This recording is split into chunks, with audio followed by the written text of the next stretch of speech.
God-fearing, patriotic American or someone that just enjoys good coffee, I encourage you guys to check out the sponsor of the show, Kevlar Joe's Coffee Company. Veteran-owned, family man of God, and you're buying these big-name coffee brands, you don't know where your money's going and what it's going to support. Support a small business owner and a hard-nosed veteran. What's happening? What's up? And hold out your glass because we're about to fill it up. Welcome to the Prometheus Lens podcast, where the conversations are always enlightening. This is the show that we use the allegory for the Prometheus Lens just to take a second look at everything. I'm your host, Justin. You may know me from my works with the Dig Bible podcast. This is my solo project. If you've clicked on the link, then you must be curious. What is Loosh? You've heard about during the last 2020 elections, with some of the Q stuff about, the drinking of the blood and inducing fear and vampires and even Nightmare on Elm Street. There's many correlations that you see with this. So we're going to dive into this, and I've seen no one better to dive into this subject matter with than Vicki Joy Anderson, the author of the book, They Only Come Out at Night. So, Vicki, thank you for coming on, and I'm ready for this. I've been waiting for several weeks to dive into this subject with you. Thank you for coming on. Absolutely. Thanks for having me on, Justin. I'm excited, too, because even though I mentioned this in chapter 3 of my book, I very infrequently get to say much more than 2 or 3 sentences about it, if anything at all. So to deep dive into it, this is going to be great. Yeah, that was one of the chapters, honestly, it just really intrigued me, and all these light bulbs and the sparks were going off in my head, and I was just making connections here, there, everywhere, and I was like, I have to talk to her. I have to talk to her. Well, for those that aren't familiar with you, Vicki, just give us an introduction, who you are, and interests, hobbies, likes, dislikes. What's your zodiac? What's your sign? Do you like walks on the beach? Give us the information.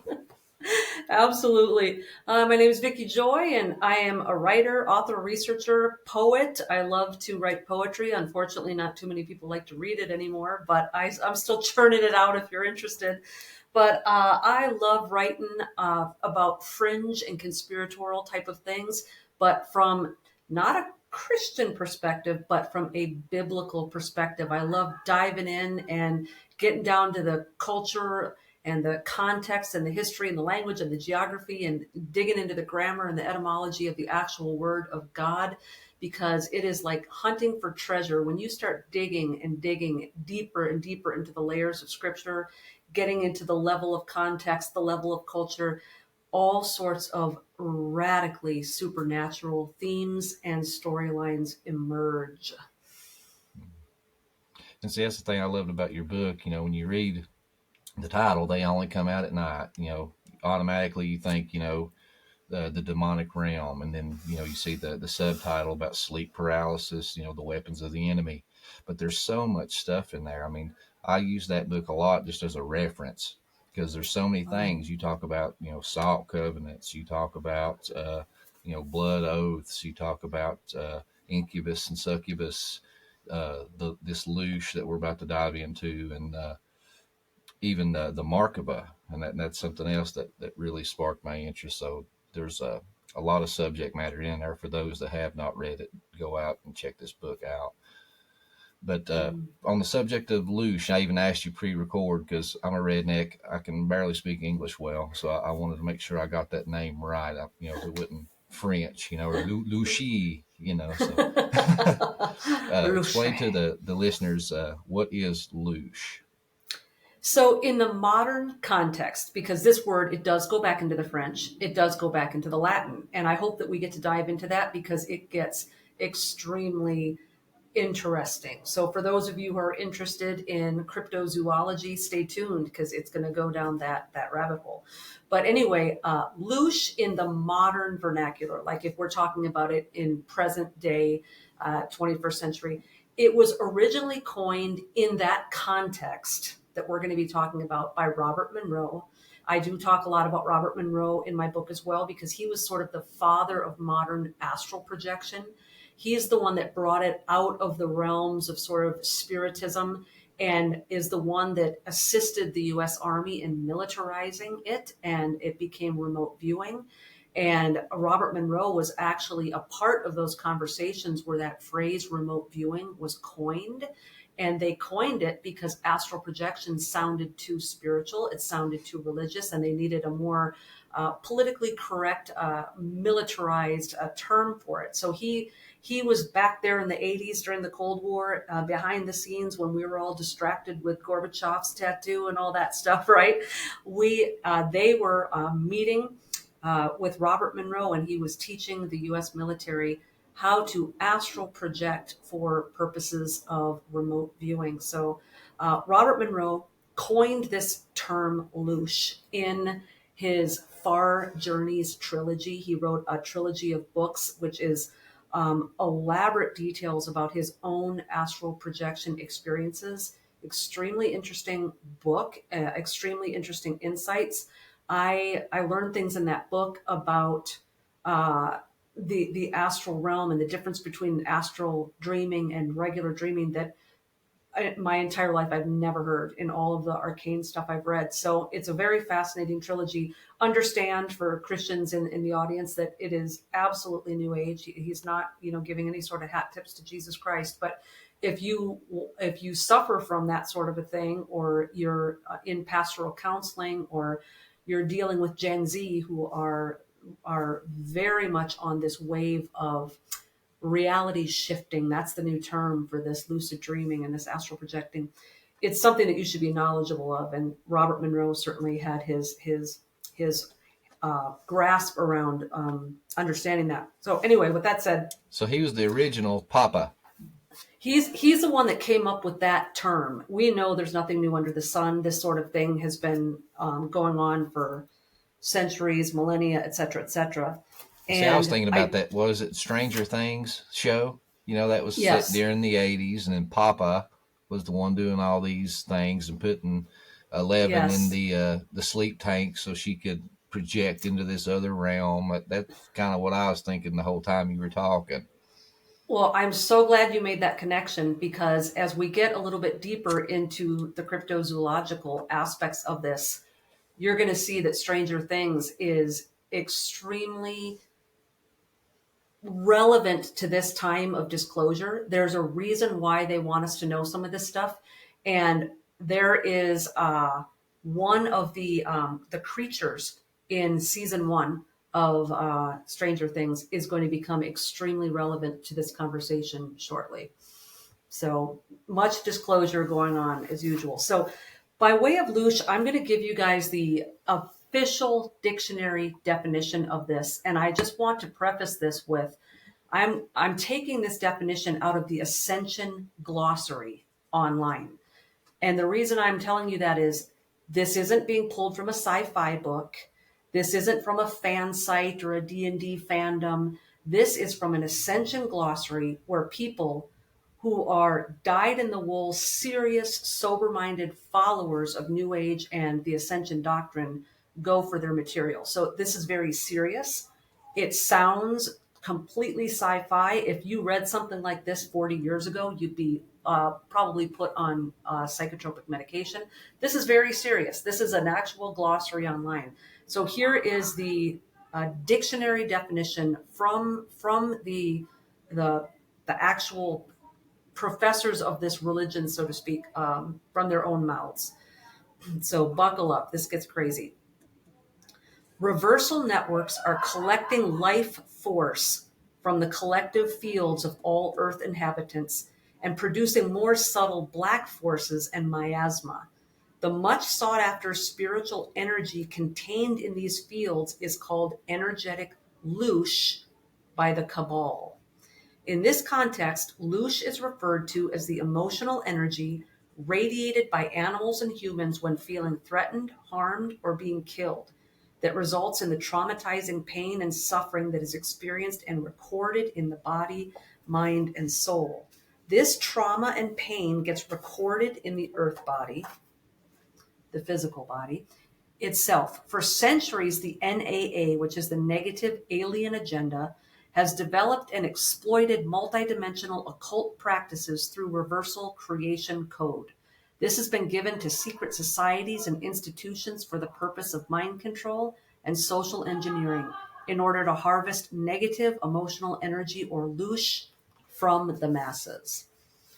So it blows my mind, Justin, that is not some whistleblower or some Christian or religious person trying to expose the occult. This isn't some secret knowledge that's being exposed. The very people that are promulgating this are telling you flat out that this is what we're doing. This is where we got it from. These are the people that are using it.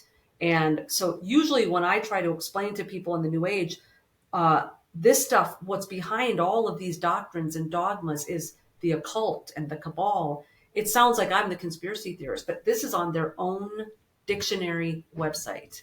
Truth in Plain Sight. And that's the thing is, like you said, it's kind of relevant how you were saying if you said these things back in the 60s and 70s, you'd be put on psychotropic medicine. Well, it's kind of the same now because it's like it's right there in the open, and most people are like, oh, that's just crazy. Those people are kooks. Nobody believes that. And the few that do, that's just a handful. But the thing is, if it's true or not, regardless, there's people, prominent, powerful people that believe this. And you should, in the very least, know what they think and what they believe. I mean, that's always been my opinion. That's why I've never been afraid to read morals and dogma and some of these, occult things. I get shunned, by, loving Christian men and women on the Facebook communities and in my church and stuff, that I shouldn't be reading these things and stuff like that. But it's like, I want to know what these people think. I want to be informed. Yeah, we are required in Scripture to expose the deeds of the devil. That's part of what we need to do. And this is what's terrifying to me, Justin. Every Christian on the planet can collectively agree, this is crazy. I don't believe it. But the cabal does believe it. And they have technology, they have programs, they have secret ops, and they have their access to all sorts of human beings and vulnerable people and children to carry these experiments out on. So whether you believe it or not, there are millions of people that do believe it, and they're not going to stop what they're doing because you don't believe they're doing it. And it's just like that movie, The Matrix. They were harvesting the energy of the people in the pods to power their civilization. And I'm not real experienced in this. That's why I wanted to talk to you and you kind of be my guide through this. But it's like my simple man theology is if you got a con man that tells you, hey, I can get you $100 if you give me $5, and you give him $5 and he doesn't produce the $100, when he comes back around the next time and asks for $5, you're not going to do it. So if these people are continuing to do this, I mean, in my mind, there must be some kind of payoff. Yeah, absolutely. And the thing too with this Loosh, I mean, it is they're just closing it in so many television programs and movies and things like that. But sometimes it's portrayed in a way that it's characterized in such a way that it looks unbelievable. Not when we talk about this kind of stuff, we envision like the worst of the worst. We see these ancient pagan rituals with altars and the stakes and the chalices and the child being or the virgin being laid upon the altar and all this kind of stuff. And not that stuff doesn't still go on, because it does, but this harvesting of Loosh, it doesn't always have to be a drawing of blood, because when they're harvesting energy and they're harvesting our attention, our focus, the Bible even alludes to this, where your treasure is, there your heart will be also. And so there is this link between something that we give all of our energy to becoming part of our identity and part of who we are and part of what is driving us. It becomes fuel for us. And so as we continue this discussion, I don't want everyone to just be thinking about all the horror movies you saw where there's a grove of trees and all the people in black hoods are there chanting. Even television, if you look into what that does to alter our brain waves, what it does to our attention and our focus, what it does to manipulate our mind, will, and emotions. If you look how addicting it is, if you look at just all of the physiological changes that come over us when we're watching it, our guard is completely down. How many Christians have you heard say, "Oh, it's a great movie," except for, and then they name 4 or 5 scenes in it that, yeah, probably. And then you watch this movie and it's filled with bloodshed, filled with revenge killings, murder, lust, lying, dishonesty, fornication. And there's this aspect of vicariously participating in something where we completely let our guard down, and we're able to vicariously enjoy and even root for things that in real life we would never participate in. So when we talk about Loosh, we're not just talking about all the demonic rituals and all this sort of things. We're talking about a hijacking of our mind, our will, and our emotions, a stirring up of our emotions and our feelings, and usually the more negative. But when you look at music and the music that we're listening to and the things that get us hypercharged and the kind of music we listen to when we're getting psyched up for a workout, these things that we know are going to have an influence on us. When our brain is producing dopamine and it's spitting it out and we're getting a charge out of it, this is getting to sort of the beginnings of this concept of Loosh. Now with Loosh, it is typically negative emotion that they're looking for, or I would actually say powerful human emotion, because there is some really, really powerful human emotions that aren't necessarily bad in context. So yes, of course, they want the anger. They want the fear. This is why 99% of what you see when you're going to watch the news, whether it's a conservative channel, a liberal channel, it doesn't matter if it's alternative news or it's a truth-telling channel. If there are millions of people tuning into this stuff every day and they flip off that radio or they turn off that device, and in the back of their mind, they're afraid of the future. They're afraid for their family. They're afraid their electricity is going to go out. They're afraid their food's going to run out. They're afraid they're not going to get health care. They're afraid that, the mark of the beast is coming. If you multiply that by the millions of people a day watching and listening to the same things, you're creating this energy of fear. And we can get into all of the occult aspects of how fear, murder, lust, rage, all that kind of stuff is actually what the occultists use to open up portals to communicate with the demon world.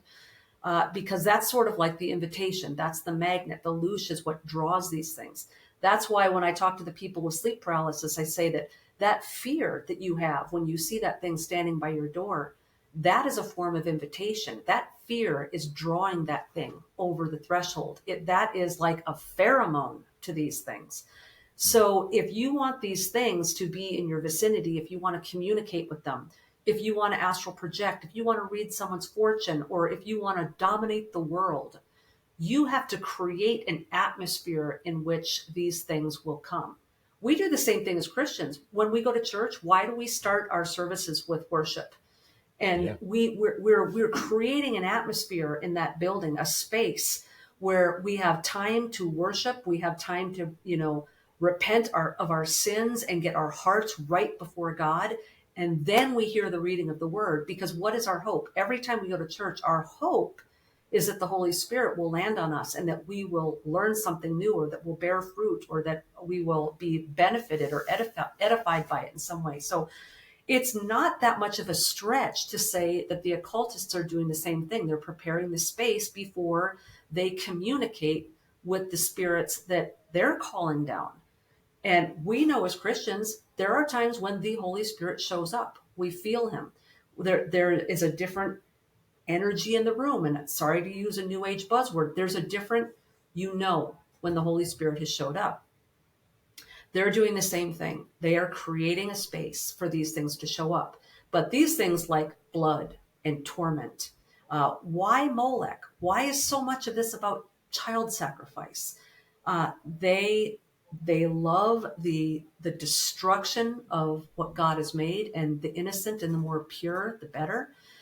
So a lot of this stuff sounds crazy, but even when we're sitting around watching a movie where we are vicariously not offended and in some sense enjoying vicariously watching other human beings slaughter each other and fornicate, we are taking the first steps of creating an atmosphere of invitation. Oh, I totally agree. And I can't remember the name of this movie, but they've made reels on it repeatedly, and you see them all over social media. And it's the guy that's bald headed and short from Princess Bride. He's sitting at a table with this guy, and the guy's, he's I can't remember his name now, but or even the movie, but they're sitting there having a conversation, and basically it's kind of like a red pill conversation. And he's like, yeah, nothing is as it seems, and New York, New York, everybody talks about leaving New York, but they never leave New York because it's this psychosis where they're proud of this prison that they've made, but it's a prison that they can't leave. And they're not only are they the builders, they are the inmates. They are also the guards of this prison they've built. And he talked about this uh, man that he had met, and they were, bouncing ideas off of each other. And he said that, yeah, I've turned off the television, I've turned off the radio, and I've been happier and healthier, and even my joints, I don't hurt or ache. And he was talking about how they throw out all this scare tactic stuff and fear tactic stuff to get everybody worked up, and basically just like you were talking about, to feed off this negative energy like an echo chamber. And nothing is new as under the sun. And you're right, we get caught up thinking about all these archaic blood rituals. Well, look at child sacrifice. It's been modernized to planned parenthood. It's just a modern version of child sacrifice. And you talk about television. Well, look at the name, Tell-A-Vision. Everything has just been modernized, and ever since I read that chapter in your book, it does. It just kind of cracks that door open, and you can look and you can see everything with a new lens and a new perspective, and it's everywhere. But Yeah. I pulled up this quote because I know there's some Star Wars guys and gals out there. And who remembers the famous quote from Yoda? And coincidentally, for those that don't know, who was it? Aleister Crowley that wrote about in his book that he would call forth this little green goblin, and they called it the Wisdom Yoda. But Yoda's quoted in that book talking about this very thing that we're talking about today, and he says, "Fear is the path to the dark side. Fear leads to anger. Anger leads to hate. Hate leads to suffering." And he says, "I sense much fear in you." They're just giving it away. That's the whole formula right there. Yep. Yeah, and I just want to add a couple punctuation marks to what you just said too with the television. Uh, what we're doing right now, we're broadcasting, casting, spell casting. And so we can use these mediums for good. The mediums in and of themselves are not evil. It's just wires and silicone and, frequencies and things like that. But we can cast our vision of the gospel as far as we want as well. But it's interesting, these words. And if anyone is interested in sort of a non-biblical but extremely philosophical take on the medium and how they're used, Neil Postman wrote Amusing Ourselves to Death. And it was an amazing book.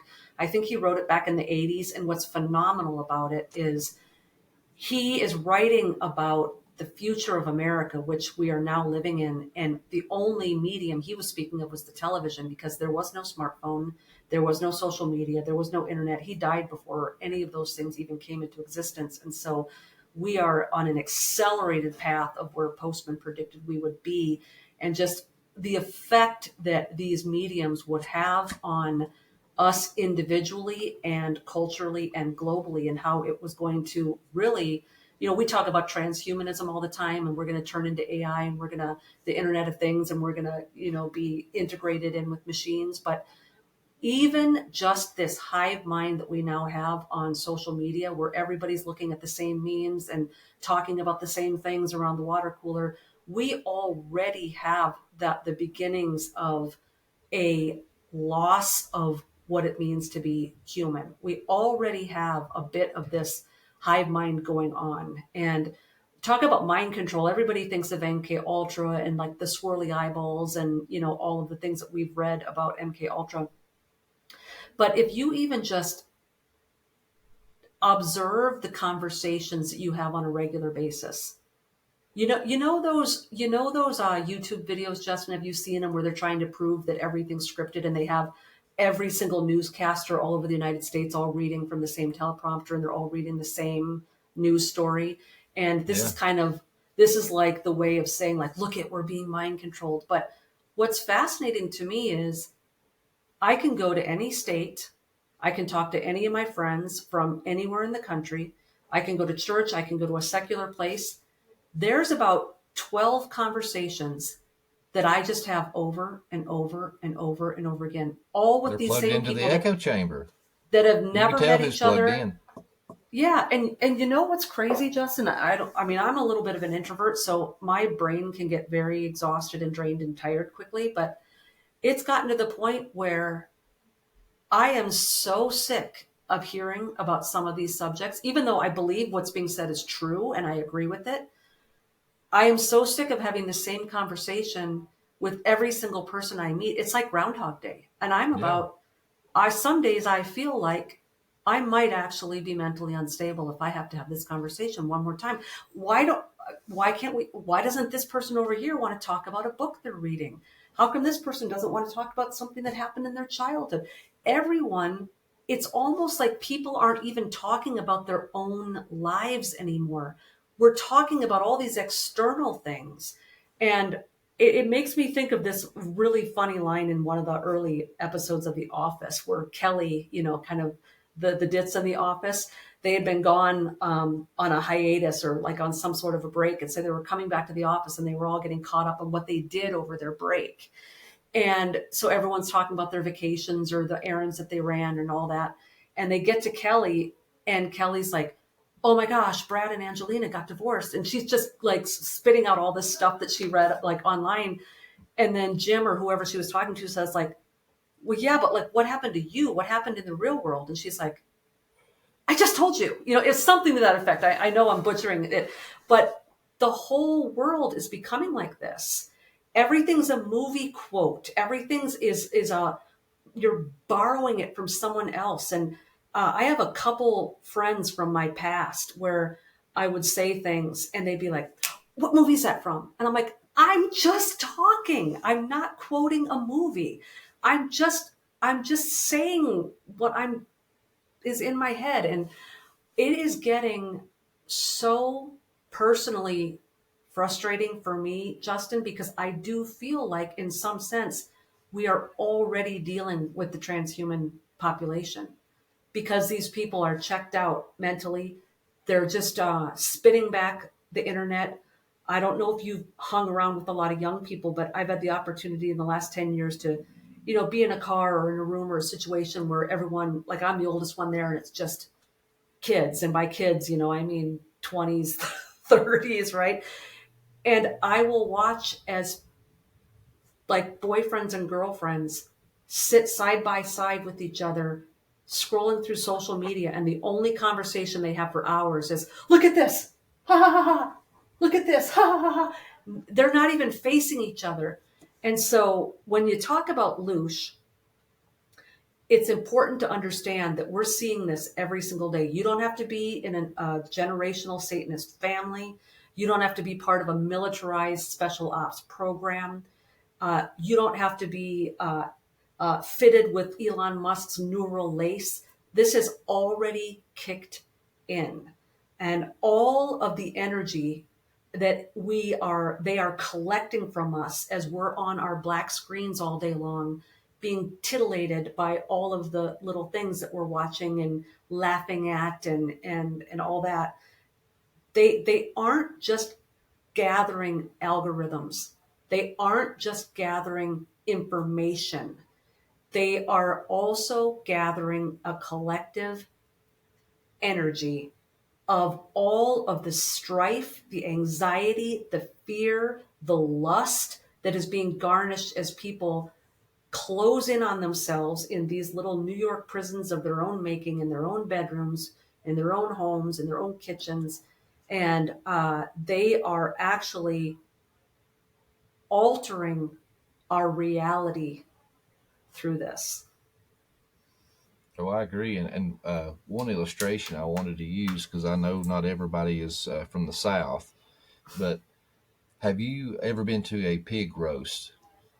I have a long, long time ago. Yeah, they put the pig in the ground and the beer's on ice. That's what Hank Williams was talking about. Well, for those that don't know what that is, or even been there to do the prep work, this Loosh idea comes into effect Interesting. because when you go to a pig roast, they have a live pig. They slaughter the pig on site. They field dress it, and they dig a hole, fill it with coals, set it on fire, get it heated up, put the pig into the ground, and it cooks. And then while it's cooking, you're hanging out by the fire, having a few beers, telling tall tales, and just hanging out. And then when the pig is done, you pull it out, you clean it off, and everybody has pulled pork or whatever, and it's just a all night thing. You hang out. Some people even nail the pig's head up on a tree somewhere. It's according to where you go. But what was fascinating was, I remember one of the first ones I remember, my dad had the pig in the trailer, and he had a little 22 pistol. And of course, I was like, "You're not going to kill that pig with that little 22 pistol." He's like, he said, "A lot of people misunderstand the 22." He said, "This is a very powerful gun." He said, "You have to hit the hog right between the eyes, above the forehead." He said, "There's a soft plate." He said, "If you shoot it anywhere else," he said, "it's not going to go through and kill it." He said, "But there's a certain spot that's a soft spot that'll go right through and kill it instantly."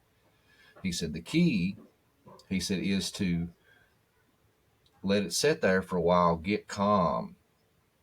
He said, "Then," he said, "go in, pet it, feed it, do whatever." He said, "But you want to pull that gun out unexpectedly while it's looking down and relaxed, and hit it in that soft spot and kill it instantly." He said, "Because if you don't," he said, "you'll have to shoot it again." He said, "And when you shoot it the first time and don't kill it," he said, "it induces all kinds of stress hormones." He said, "And what happens," he says, "all the meat hardens and tightens, and it ruins the meat." He said, and if you've ever been to a hog roast, where if you've been to a good one and a bad one, you'll know it, because when the meat hardens, not only is it hardened, it gives it this gamey, that's the only way I can describe it, taste. It kind of ruins the meat, honestly. Wow. And so this is the same effect, when you are giving off your energies, or in this analogy, the farmer, the person killing the pig, is the powers that be. They're wanting you to be relaxed and eating that feed and giving off the right hormones that they want, and then they'll slip in and get you when you're not looking. Yeah. But that was just a little analogy that popped in my head that I could maybe show some people to give a little context or new perception of it. What's going on, guys? Thanks for listening to the Prometheus Lens podcast. I asked if you've got anything out of this show so far and you're already subscribed, please share us with a friend. Give us a rating on Spotify and Apple Podcasts. That helps us to grow the show, get to new listeners, but it also helps us get better guests. Because a lot of times I send out emails to people and they check us out, and if we don't have a lot of good ratings and things like that, they won't even bother emailing me back. So anything you guys can do to help, I appreciate it. And if you're not a member of our members only group, I encourage you to do so. There's a lot of extra content on there. You get early access to episodes, private chats, members only videos and episodes. It's a great community. Join the band of brothers on this hero's journey. Yeah, that's a great analogy. And since we've sort of now slid over onto the side where we're kind of talking now about the animal world as well, I'd like to kind of go into this other branch of the discussion. And I'm just warning people, you're going to think, what in the world does this have to do with Loosh? Why in the world is this important? And I'm gonna say this up front so that you understand. This is why it's important for Christians to talk about stuff like this. I'm going to go back to our friend Gary Wayne. He says that all things continually lead back to serpents, dragons, fairies, Nephilim, and fallen angels. All things. Yep. And so the reason why sometimes it's important to talk about obscure mythologies and monsters and creatures and weird things is, I don't care if it's presented to us as fiction or lore or mythology or entertainment. These things are all based on antediluvian realities. These are This is another generation's history. This is another generation's oral testimony. And it's fallen out of our understanding. And so the reason why it's important is because the people of God are perishing for lack of knowledge. And so some of this stuff seems like, are we tripping a little too close to those verses that talk us to not even talk about what the evil people do in secret? There's a way to talk about what they do in secret, and there's a way not to talk about it.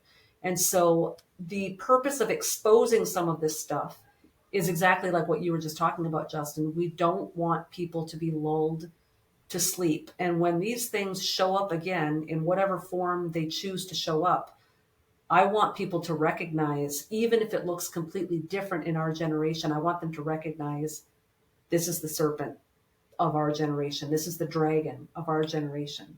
This is the fairy of our generation. Because these things, they know how to put on new costumes and they know how to reinvent themselves, but it's the same stuff. So same characteristics every time. Same characteristics every time. So I want to go into some of the cryptozoology aspects of the Loosh. So I'll give you just a quick little grammar lesson, and this is in the book too. The word Loosh, some believe go back to the French word louche, which is spelled different. That's an O-U-C-H-E ending. And it had a literal and a figurative meaning. The literal meaning was one-eyed or squinty eye. So like if someone was like looking at you strange, it was an adjective. But if someone was looking at you sideways, that was like known as the louche. But then it had a figurative sense, because a lot of times when people get that squinty look on their face, they're devious. And so then it took on this figurative meaning that louche was ascribed to people who were devilish and who were shady, squinty eyed. So that came from the Latin, and the Latin meant one eyed. So this now gets into Helena Blavatsky and her cyclopean eye, the third eye, the pineal gland, the mind's eye. And here's where we don't all understand the proper definition of cyclops. When we think of cyclops, we think of Greek mythology, and we think of like the big, like dumb oaf monster with the one eyeball in the center. A cyclopean eye does not mean one eye.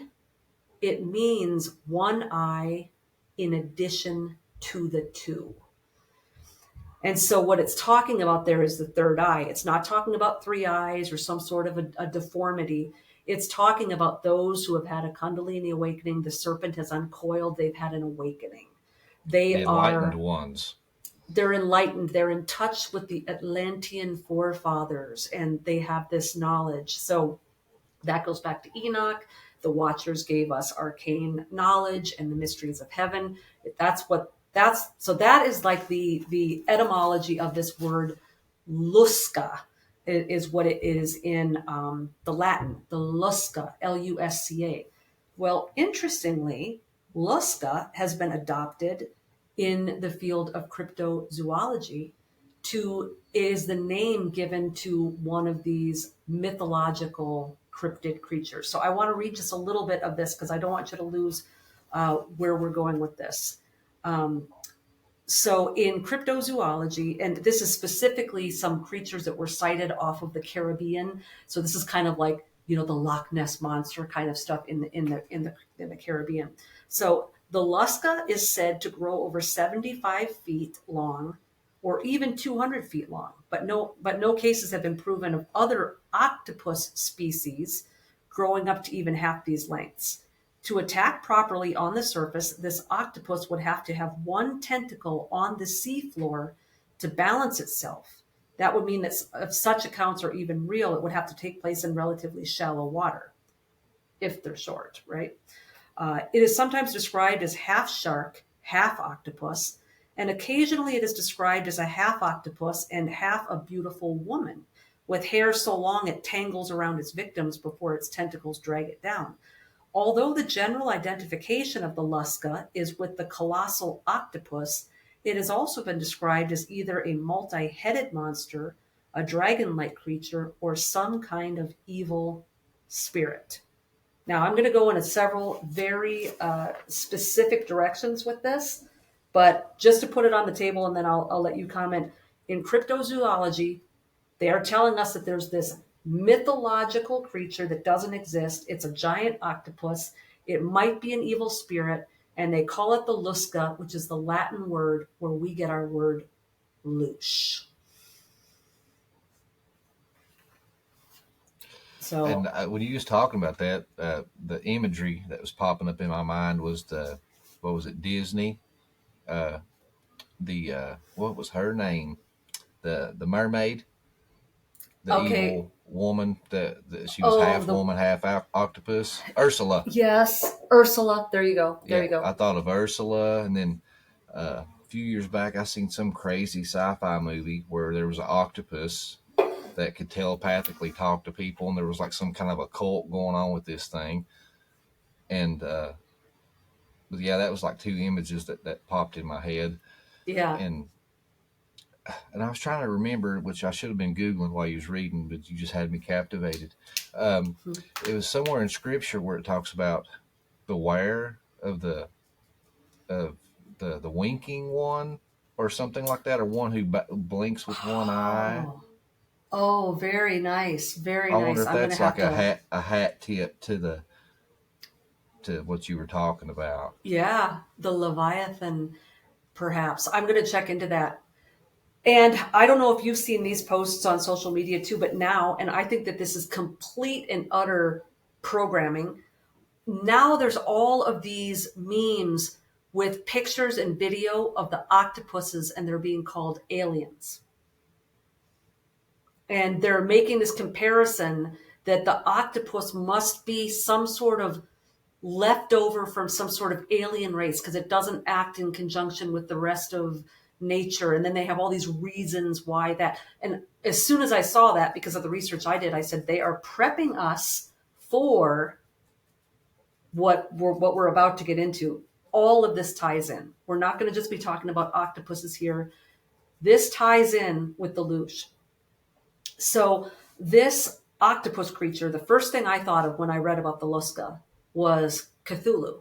So for people who are familiar with H.P. Lovecraft, Call of Cthulhu, it is basically, in a nutshell, these sailors who are out to sea, and a creature rises from the deep, and it is this indescribably evil, ugly, Medusa-like character with this octopus-like head with all of these tentacles. And if you look at him, you freeze, you turn to stone, you die, something to that effect. And they lost their minds, and so they came back loony, and this again is, we see this in our own culture. If you've been abducted by an alien or you've had sleep paralysis, you're schizophrenic, so they come back loony, and they write down a description and draw a picture of this thing, and they hide it away, and they die in infamy. And then the nephew of one of these sailors finds this thing, and he's mortified by it, and he goes mad and all this stuff. But the creature that rises from the depths of the sea, that in essence wants, to one day come back and reclaim all that is his, that he'll rise from the sea, and people will go mad. But this thing has the head of an octopus. Now, this is really strange. If I was going to sit down and write a horror story, I could think of things more grotesque or frightening than like some dude with a squid on his head, right? I mean, I've always sort of, I really enjoyed the Call of Cthulhu because Lovecraft was a brilliant prose writer and the sentences are structured very beautifully. He definitely knows how to weave a tale, but it's just like, where is he getting this weird creature from? And nothing new under the sun. So one thing with Lovecraft is, as his biographers all share, he wrote from his dream renderings, as they call it. But if you actually read these biographies and you study Lovecraft, and he was kind of a strange bird, he basically astral projected, and he was up there at night, and these stories were dictated to him by some sort of a familiar spirit guide, ascended master, whatnot. And he would come back and he would have to fill in some gaps. And the people that get things dictated to them, unless they're doing automatic writing where it's all being filled in for them, it reminds me a lot. I'm not trying to be sacrilegious here, but there were a lot of prophets in scripture who wrote down their prophecies and they had no idea what the heck they were talking about. They just didn't know. It was beyond their knowledge. John saw things on Patmos that he didn't understand. He's struggling for words. And so Lovecraft, it would be the same thing. He would wake up and he would write these things down, but he would have to fill in gaps because things didn't logically make sense to him. And so his stories are not of his own creation. They were dictated to him, so to speak. So why are there enlightened beings in the astral realm that want people with literary ability to write mythologies about world dominating spirit beings that have octopus heads? I mean, this is silly. So we're going to delve into that. And I'm going to tell you where this is being taken and the way it's being presented to us in the 21st century and to our generation. But I want to give you a chance to jump in there in case you've got something before I go on a tangent. But that reminds me of Stephen King. I've always heard that he was on anti-psychotropics and stuff like that, and that he could not write while he was taking his medication. And whether this is true or not, you know how rumors are, but I'd always heard that he would stop taking his medication and go to some like cabin somewhere in the woods away from everybody, and that's where he would write like his best novels. So it's almost like, maybe the medication was blocking his communication with the spirit realm or his spirit guide, even if it was unbeknownst to him. And he would come off these medications and boom, he'd start getting all these great horror film ideas. And that's where he would write all of his stuff. Yes, absolutely. I did a lot of research about 10 or 15 years ago, and it was fascinating. It was all of the highly influential inventors and writers and things that would astral project in order to get their innovations or their writing ideas. And I cannot remember which individual it was. It could have been Poe, but I actually think it was Edison, of all bizarre things, right? But don't quote me because I cannot remember who it was. But this particular person would go into his library, which had a hardwood floor, and he would sit on a chair and he would fall asleep. And I don't know if he would do anything to sedate himself or to get into kind of that heavy altered state of consciousness or whatever, but he would, prepare himself for the astral experience. But because many people, whether you willingly or unwillingly get pulled into the astral, even for people who have done it for many years and are used to it, nobody likes that sleep paralysis portion. Or as people who do psychedelics or ayahuasca will say that they'll explain it as before you get into the enlightened part with the payoff, there's a death of self. And it's kind of this portal you have to go through where you're terrorized and the demons show up. So nobody kind of likes everybody wants to get to the final destination, but they don't like the winding path through the dark woods that they have to take to get there. So this guy would sit in his chair, and he would take a lead ball. He would hold a lead ball in his hand, and he'd put his elbow on the arm of the chair, and he would hold the lead ball over the side of the chair. And then he would let his head drift back, and he would fall asleep, and he would go into these renderings. And the theory was that he would get just enough, information. He would get in there and ask his questions, or whatever. And then when he fell from that altered state of consciousness into the REM, or into the deep sleep, into the deeper stages of sleep, he would go limp, and his arm would fall, and the lead ball would hit the hardwood floor and wake him up. So it would rescue him, kind of from the tormenting parts of it. But this was something that a lot of 18th and 19th and 20th century influencers were well aware of.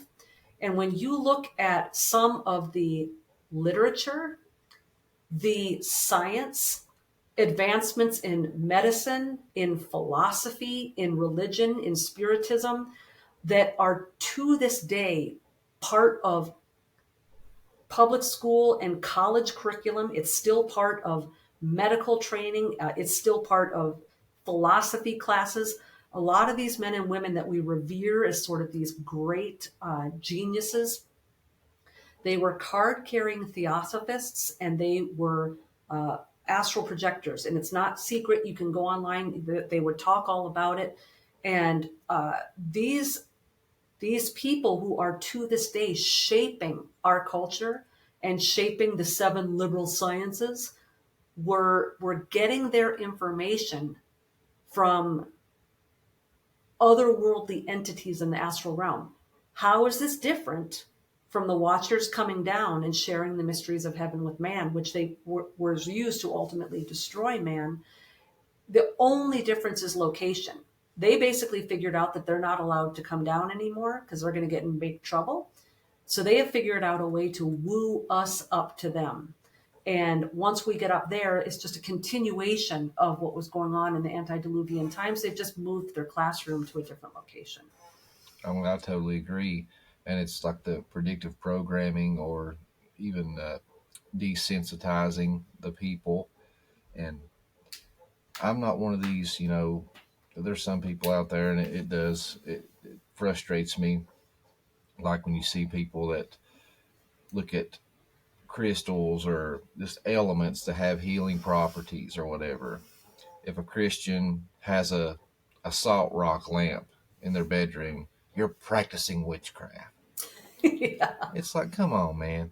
It's God created an element, a tool, and it has properties for good use. Why would you not use something that God creates for your benefit? God creates things. Satan does not create anything. Satan perverts created things. And I think that's what Paul was talking about. They traded the truth for a lie. They worshiped the created things instead of the creator.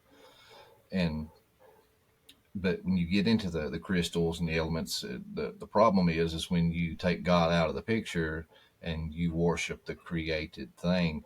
But when you get into yoga, and I've heard some people say, well, yoga, that's, worshiping the devil. That's, this new agey stuff. It's like a hammer. You can take a hammer and build a great house, or you can take a hammer and destroy everything around you. It's whose hand that it's in and how you use that tool is the end result. But you see people doing the yoga, the meditation. What are they doing? They're sitting there with their legs crossed and holding their fingers and humming, getting themselves in that state like you talked about, getting prepared for the receiving of spirits and energies and whatever verbiage you want to attach to it. But it's kind of like a softening of the ground for the plan to land on. Absolutely. Absolutely. Something I've been hearing a lot in the last few years as is when Christians will be talking about a particular topic, and they'll say, we're going to redeem this back. And I understand things like that. Like, take the rainbow, for example. That's been hijacked. We know what that's a sign of a covenant. and we know who created that rainbow. We know what it means. And that was stolen from us. And I understand, like, let's redeem the rainbow.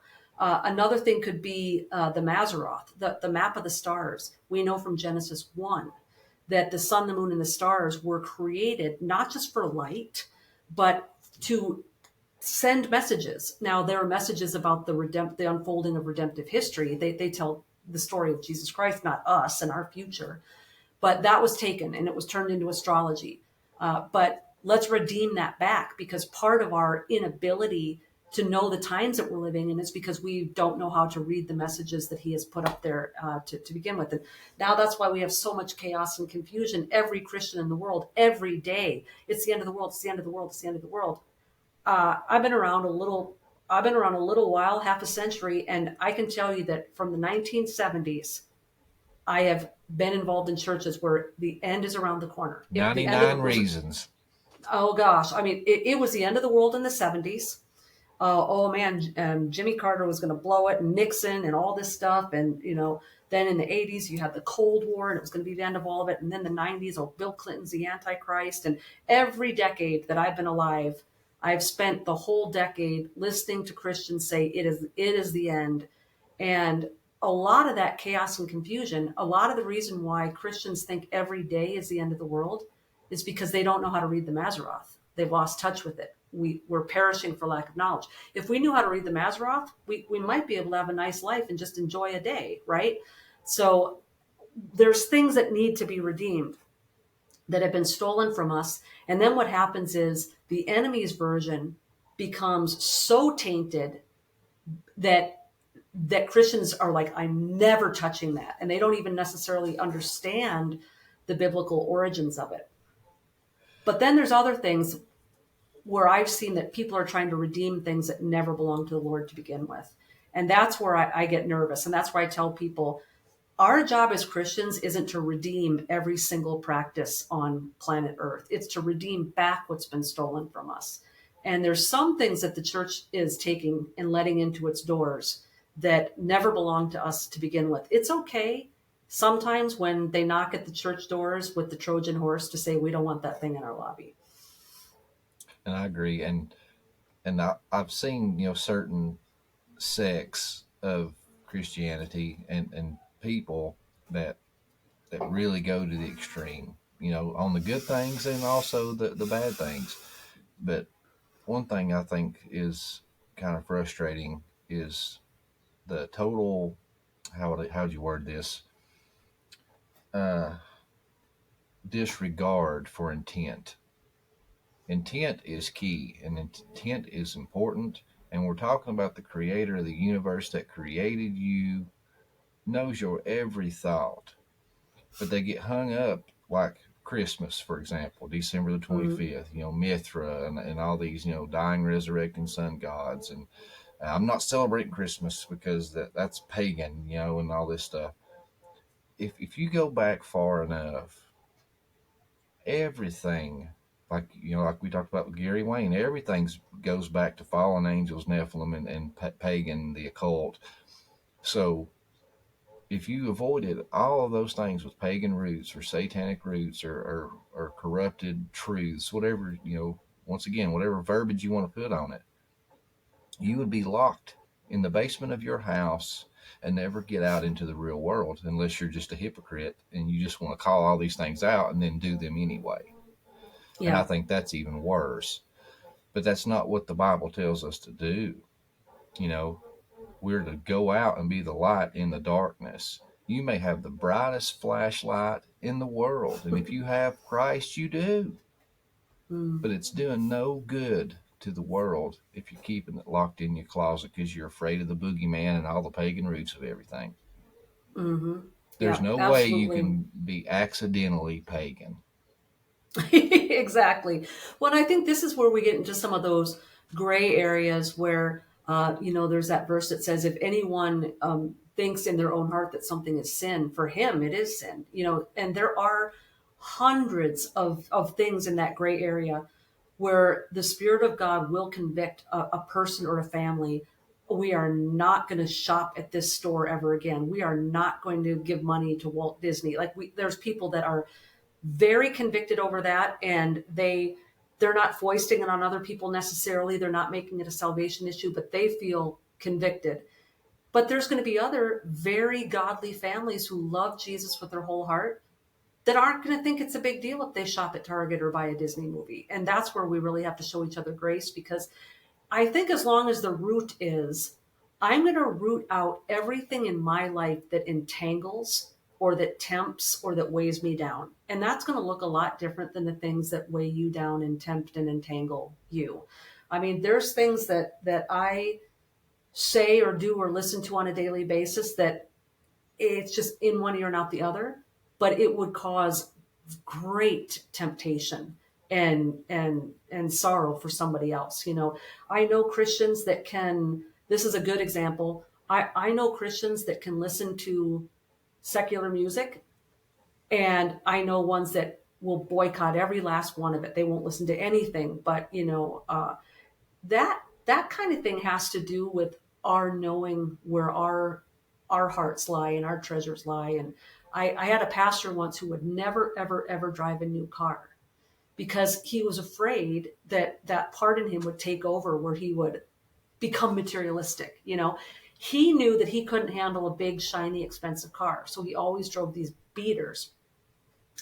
But where it got complicated is the people then around him that did drive the bright, fancy, brand new, expensive cars, it was sort of assumed that they must be materialistic. And there are guys out there that can drive an expensive car and it means nothing to them. I know a lot of women that drive brand new cars because they don't want to be on the side of the road at the mercy of any guy with a tire iron, you know? And so there's all these gray areas. And I think we really have to do a better job at showing grace to one another on these things, because for some people, going to secular concerts, no big deal. Other people, I can't do that. It's tied into my past. I used to show up at these things and smoke pot and get drunk. And so we just don't know. Not everything that triggers us is going to trigger other people. But to your point, I used to say to people, I had friends that were boycotting everything. And I said, and it's not that I don't boycott stuff, Justin. There's things like, there's lines that I'm like, I'm not giving my money. I don't choose to give my money to you when I can get it somewhere else. But if we were going to boycott everything that had some sort of an affiliation with someone who hated Jesus Christ, we would live naked in a field, drinking rainwater and eating bugs. I mean, everything is, there's no way of tracking down with all of the things that we have in our home that I don't know if some Satan worshiper helped, make the pickups on my guitar or, the buttons on my shirt. I don't know. There's no way of mitigating that. There's no way to hold to that boycotting stance without being a hypocrite, because everything is tainted by the world. I think that's why when Christ comes back, everything's going to be destroyed, because in order to take the fingerprints of Satan and all of his symbols and his emblems and the traditions, the only way to get rid of all of it is to just start over. Yeah. The true Great Reset. Exactly. Yes. Oh. Right. So, Well, you got anything else for us, Vic? yeah, I had some other things that I was going to go into, but I don't know that it's even necessary. There's so much stuff attached to this this Luska and this Loosh. What I would tell people is put your antennas up for anything in the media that is got a theme of energy draining, whether it's a piece of technology or whatever. The octopus, another tie-in to modern culture that people can be looking for. They're definitely trying to get this into the collective conscience. Also attached to the Luska is the Mind Flayer. The Mind Flayer, which is not accurately portrayed in Stranger Things. Some media portrays the Mind Flayer as like an arachnid or a spider-like creature. Or if you go into Slumberland or the Japanese anime version, which is a Little Nemo and Adventures in Slumberland, That's more of a maritime. So their underworld is a sea theme. So the sea version, which can be Lovecraft, or it can be, then it's a big giant black squid or a black octopus. Anytime you see these spider, tentacle, leg, octopus kind of themes, and it's some sort of the Nightmare King is what it's called in Slumberland, and Cthulhu, the Mind Flayer. I think in Dungeons and Dragons it's called the Illithids. These are humanoid creatures with octopus heads. They worship the elder brain, who is the collective brain of every Illithid who has passed away, and it's a hive mind. So all these themes that we're getting with the hive minds and the elder brains and these Illithids and mind flayers, this is all connected, and it's connected to the Loosh. These mind flayers eat human brains. That's how they survive. Now we're into the zombie lore. Mm. It's all connected. Zombies, Illithids, mind flayers, Cthulhu, Luskas, Loosh, Octopus, Loch Ness, all this stuff. Everything continually leads back to serpents, dragons, fairies, Nephilim, fallen angels. And you see it in your Bible if you know how to look for it. And I like we talked to Dr. Judd Burton a while back, and he said, it's a linguistic archaeology. So if Oh, you I love know how that. to break down the root meanings and things like this, and look at the different languages, it's going to open up whole new pathways that you've never seen before. When you look Yes. into the Nephilim giants, the Anakim, I think he was talking about that the root words and all that with that word was basically like long necked drinkers of the blood or something like that. And it was like, so he was drawing parallels to like, the vampires, well, the drinking of the blood. Well, why was they drinking the blood? Because there's power in the blood, the loosh. And then you get into the commandments of God. You're to not drink the blood. You're not to eat meat with the life force in it. Well, why? Because there was people doing it. Well, why was those people doing it? And then you get into the whole 2020 election QAnon, conspiracy stuff. They were talking about, all these people are staying youthful and young because they're capturing orphan and abandoned children and torturing them till their fear is heightened and draining their blood and drinking it. Whether that's true or not, I mean, that's just, what was going around. And Mm. it's the same story, just told throughout time in different languages and different contexts. So it's like, I'm the type of person, I'm not a coincidence theorist. If I hear the same story told throughout history and throughout many tongues and nations and creeds, there must be something to it. Yeah, absolutely. Absolutely. And Gary Wayne does a great job of going all the way back into antediluvian times and talking about these dragon courts and these brotherhoods and these snake brotherhoods and all of the blood drinking cults of Kish and the starfire and the quickening. These are all just the repetition of new ways of saying it in each and every generation of the drinking of blood for the purposes of power and immortality. Yes. Vicki, thank you for coming talk to us. It's as I promised in the beginning of the show, this was an enlightening conversation. And I'll give you a little loosh. Well, let everybody know where they can find your stuff, find you on your socials. Give everybody a plug where they can find all your fascinating content. Absolutely. You can find me at vickyjoyanderson.com, and you can contact me through there as well. You can get me on Instagram, Vicki Joy Author. You can contact me there as well. The book, They Only Come Out at Night, is exclusively on lamarzulli.net. And you can also find my articles on realdarknews.com. Sweet. Yeah, thanks again, Vicki. I really appreciate it. Thanks, Justin.